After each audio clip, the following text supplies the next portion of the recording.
राज्याचे लोकप्रिय उपमुख्यमंत्री अजितदादा पवार, प्रदेशाध्यक्ष खासदार सुनील तटकरे यांच्या वाढदिवसानिमित्ताने जनविश्वास सप्ताहांतर्गत सोलापूर शहर राष्ट्रवादी महिला आघाडीच्या शहर दक्षिण विधानसभा मतदारसंघाच्या कार्याध्यक्षा कांचन पवार, अध्यक्षा प्रिया पवार यांच्या वतीने नेहरू नगर येथे संत सेवालाल महाराजांची पूजा करून गरजू महिलांना साडी वाटप जिल्हाध्यक्ष संतोष पवार, कार्याध्यक्ष जुबेर बागवान यांच्या हस्ते करण्यात आले। यावेळी मुख्यमंत्री लाडकी बहिणी या योजनेचा मोफत फॉर्म भरून घेण्याच्या शिबिराचे उद्घाटन देखील फॉर्म भरून करण्यात आले। यावेळी बहुसंख्य महिला उपस्थित होत्या। सर्व महिलांनी अजितदादांबद्दल कृतज्ञता व्यक्त करून बहिणींकडून भावाला वाढदिवसाच्या निमित्ताने दीर्घायुष्याच्या शुभेच्छा दिल्या। या प्रसंगी उपस्थित जिल्हाध्यक्ष संतोष पवार, कार्याध्यक्ष जुबेर बागवान, जनरल सेक्रेटरी प्रमोद भोसले, शहर उत्तर विधानसभा कार्याध्यक्ष मनोज शेरला, शामराव गांगर्डे, सोशल मीडिया कार्याध्यक्ष सोमनाथ शिंदे, महिला पदाधिकारी, महिला अध्यक्ष संगीता जोगदनकर, कार्याध्यक्ष चित्रा कदम, महिला समन्वयक शशिकला कसपटे, युवती अध्यक्ष किरण माशळकर, आयोजक कांचन पवार, प्रिया पवार, सुरेखा घाडगे, राजश्री कांबळे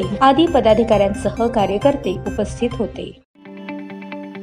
ताज्या बातम्या पाहण्यासाठी प्राईम महाराष्ट्र न्यूज चॅनलला सबस्क्राईब करा।